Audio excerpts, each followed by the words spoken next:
ಮಾಹಿತಿಗಳು ಪ್ರಾಥಮಿಕ ಹಂತದ ತನಿಖೆ ಸಂದರ್ಭದಲ್ಲಿ ಲಭ್ಯವಾಗಿದೆ. ಕ್ವಿಕ್ ಆಗಿ ಅದರ ಬಗ್ಗೆ ಗಮನ ವಹಿಸ್ತಾ ಹೋಗೋಣ. ಫ್ರಿಡ್ಜ್ ನಲ್ಲಿ 60 ಪೀಸ್ ಮಹಾಲಕ್ಷ್ಮಿಯ ದೇಹದ 60 ಪೀಸ್ಗಳನ್ನು ಫ್ರಿಡ್ಜ್ ನಲ್ಲಿ ತುಂಬಿಡಲಾಗಿತ್ತು. ವಯಾಲಿಕಾವಲ್ನ ಮನೆಯಲ್ಲಿ ಈ ಮಹಿಳೆ ಮಹಾಲಕ್ಷ್ಮಿ ವಾಸವಾಗಿದ್ರು. ಕಳೆದ ಕೆಲ ದಿನಗಳಿಂದ ಗಂಡನ ಜೊತೆಯಲ್ಲಿ ಈಕೆ ಇರಲಿಲ್ಲ ಅನ್ನೋ ಮಾಹಿತಿ ಇದೆ. ಒಬ್ಬರೇ ಇದ್ರು ಅಂತ ಕೆಲವರು ಹೇಳ್ತಾರೆ, ಹಾಗೆ ಅವರ ಸಹೋದರನ ಜೊತೆಯಲ್ಲಿದ್ರು ಅಂತ ಕೆಲವರು ಹೇಳ್ತಾ ಇದ್ದಾರೆ. ಮೊದಲ ಫ್ಲೋರ್ನ ಮಹಡಿಯ ಮೊದಲ ಫ್ಲೋರ್ನ 1 BHK ಹೌಸ್ನಲ್ಲಿ ಮಹಾಲಕ್ಷ್ಮಿ ಅವರು ವಾಸಕ್ಕಿದ್ರು. ಕೊಲೆ ಮಾಡಿ 19 ದಿನ ಆದ ಬಳಿಕ ಶವ ಪತ್ತೆಯಾಗಿದೆ.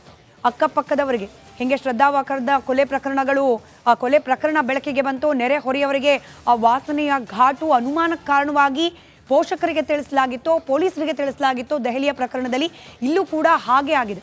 ಕೊಲೆ ಮಾಡಿ ಬರೋಬ್ಬರಿ 19 ದಿನ ಹೋಗಿದೆ. 19 ದಿನ ಆದಮೇಲೆ ಮಹಾಲಕ್ಷ್ಮಿಯ ಕೊಲೆ ಆಗಿದೆ ಅನ್ನೋ ಮಾಹಿತಿ ಹೊರಗೆ ಬಿದ್ದಿರೋದು.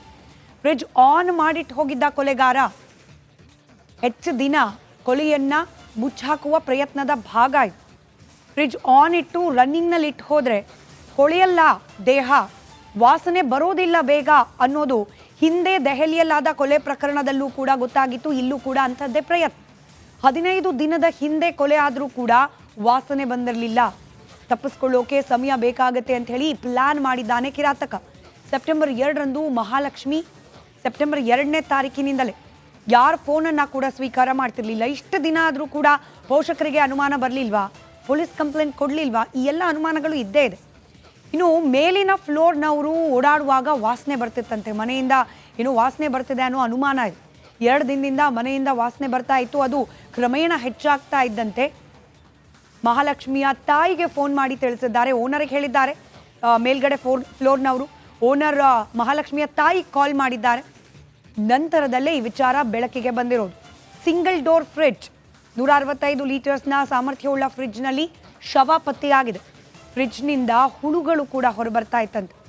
ಮಹಾಲಕ್ಷ್ಮಿ ಹತ್ಯೆಗೈದು 60 ತುಂಡು ಮಾಡಿ ಹೋಗಿದ್ದಾನೆ ರಾಕ್ಷಸ. ಮೃತದೇಹವನ್ನ ಉಲ್ಟಾ ಮಾಡಿ ಫ್ರಿಡ್ಜ್ನಲ್ಲಿ ಇಟ್ಟಿದ್ದಾನೆ ಪಾಪಿ. ಮೃತಳ ತಲೆಯನ್ನ ಫ್ರಿಡ್ಜ್ನ ತಳಭಾಗದಲ್ಲಿ ಇಟ್ಟಿದ್ದಾನೆ. ಕೈ ಮತ್ತು ಕಾಲುಗಳನ್ನು ಮೇಲ್ಭಾಗದಲ್ಲಿ ಇಡಲಾಗಿದೆ. 60 ಪೀಸ್, ಯೋಚನೆ ಮಾಡಿ, 60 ಪೀಸ್. ಮನುಷ್ಯನ ದೇಹವನ್ನು ಅಷ್ಟು ಈಸಿಯಾಗಿ ಕತ್ತರಿಸ್ಲಿಕ್ಕೆ ಸಾಧ್ಯ ಆಗೋದಿಲ್ಲ. ಅಂಥದ್ರಲ್ಲಿ 60 ಪೀಸ್ ಆಗಿ ತುಂಡರಿಸಿದ್ದಾನೆ ಅಂದರೆ ಅದಕ್ಕೆ ಬಹಳಷ್ಟು ಸಮಯ ಹಿಡಿದಿರುವ ಎಲ್ಲ ಸಾಧ್ಯತೆ ಮಾಹಿತಿಗಳು ಪ್ರಾಥಮಿಕ ಹಂತದ ತನಿಖೆ ಸಂದರ್ಭದಲ್ಲಿ ಲಭ್ಯವಾಗಿದೆ. ಕ್ವಿಕ್ ಆಗಿ ಅದ್ರ ಬಗ್ಗೆ ಗಮನ ವಹಿಸ್ತಾ ಹೋಗೋಣ. ಫ್ರಿಡ್ಜ್ನಲ್ಲಿ 60 ಪೀಸ್ ಮಹಾಲಕ್ಷ್ಮಿಯ ದೇಹದ 60 ಪೀಸ್ಗಳನ್ನು ಫ್ರಿಡ್ಜ್ನಲ್ಲಿ ತುಂಬಿಡಲಾಗಿತ್ತು.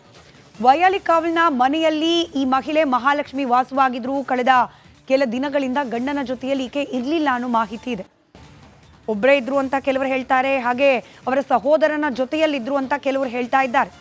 ಮೊದಲ ಫ್ಲೋರ್ನ ಮಹಡಿಯ ಮೊದಲ ಫ್ಲೋರ್ನ 1 BHK ಹೌಸ್ನಲ್ಲಿ ಮಹಾಲಕ್ಷ್ಮಿ ಅವರು ವಾಸಕ್ಕಿದ್ರು. ಕೊಲೆ ಮಾಡಿ 19 ದಿನ ಆದ ಬಳಿಕ ಶವ ಪತ್ತೆಯಾಗಿದೆ. ಅಕ್ಕಪಕ್ಕದವರಿಗೆ ಹಿಂಗೆ ಶ್ರದ್ಧಾವಾಕರದ ಕೊಲೆ ಪ್ರಕರಣ ಬೆಳಕಿಗೆ ಬಂತು. ನೆರೆಹೊರೆಯವರಿಗೆ ಆ ವಾಸನೆಯ ಘಾಟು ಅನುಮಾನಕ್ಕೆ ಕಾರಣವಾಗಿ ಪೋಷಕರಿಗೆ ತಿಳಿಸಲಾಗಿತ್ತು, ಪೊಲೀಸರಿಗೆ ತಿಳಿಸಲಾಗಿತ್ತು. ದೆಹಲಿಯ ಪ್ರಕರಣದಲ್ಲಿ ಇಲ್ಲೂ ಕೂಡ ಹಾಗೆ ಆಗಿದೆ.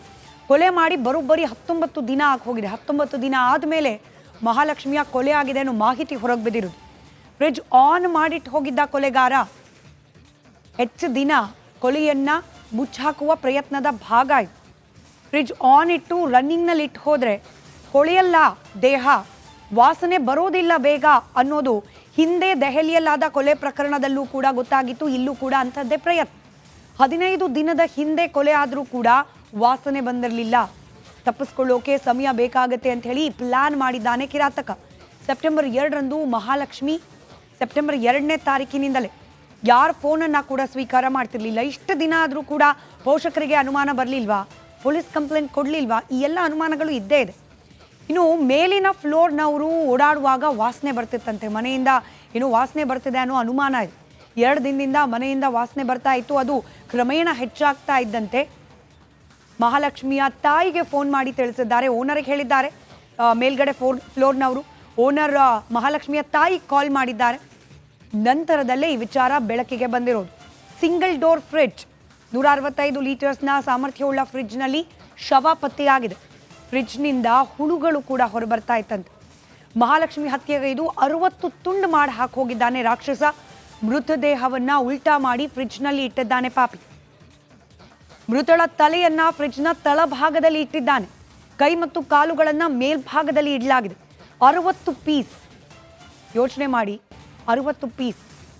ಮನುಷ್ಯನ ದೇಹವನ್ನ ಅಷ್ಟು ಈಸಿಯಾಗಿ ಕತ್ತರಿಸ್ಲಿಕ್ಕೆ ಸಾಧ್ಯ ಆಗೋದಿಲ್ಲ. ಅಂಥದ್ರಲ್ಲಿ 60 ಪೀಸ್ ಆಗಿ ತುಂಡರಿಸಿದ್ದಾನೆ ಅಂದ್ರೆ ಅದಕ್ಕೆ ಬಹಳಷ್ಟು ಸಮಯ ಹಿಡಿದಿದೆ.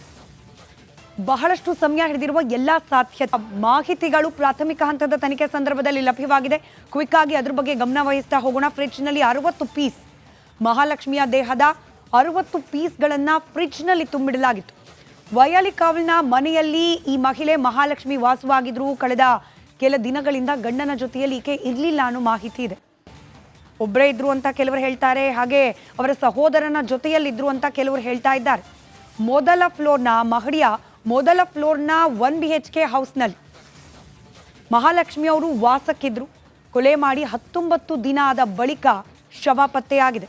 ಅಕ್ಕಪಕ್ಕದವರಿಗೆ ಹಿಂಗೆ ಶ್ರದ್ಧಾವಾಕರದ ಕೊಲೆ ಪ್ರಕರಣ ಬೆಳಕಿಗೆ ಬಂತು. ನೆರೆಹೊರೆಯವರಿಗೆ ಆ ವಾಸನೆಯ ಘಾಟು ಅನುಮಾನಕ್ಕೆ ಕಾರಣವಾಗಿ ಪೋಷಕರಿಗೆ ತಿಳಿಸಲಾಗಿತ್ತು, ಪೊಲೀಸರಿಗೆ ತಿಳಿಸಲಾಗಿತ್ತು. ದೆಹಲಿಯ ಪ್ರಕರಣದಲ್ಲಿ ಇಲ್ಲೂ ಕೂಡ ಹಾಗೆ ಆಗಿದೆ.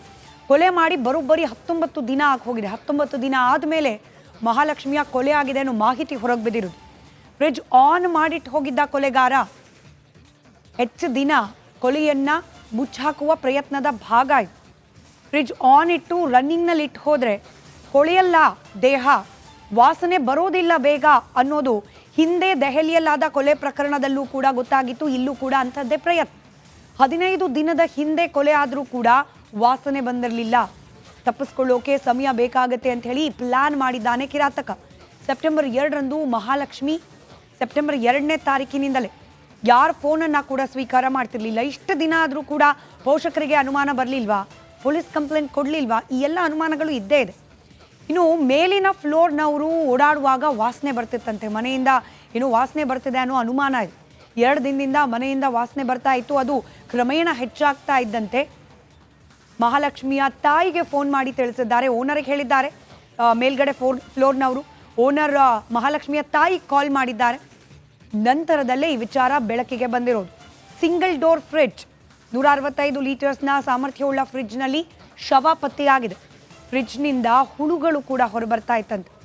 ಮಹಾಲಕ್ಷ್ಮಿ ಹತ್ಯೆಗೈದು 60 ತುಂಡು ಮಾಡಿ ಹೋಗಿದ್ದಾನೆ ರಾಕ್ಷಸ. ಮೃತದೇಹವನ್ನ ಉಲ್ಟಾ ಮಾಡಿ ಫ್ರಿಡ್ಜ್ನಲ್ಲಿ ಇಟ್ಟಿದ್ದಾನೆ ಪಾಪಿ.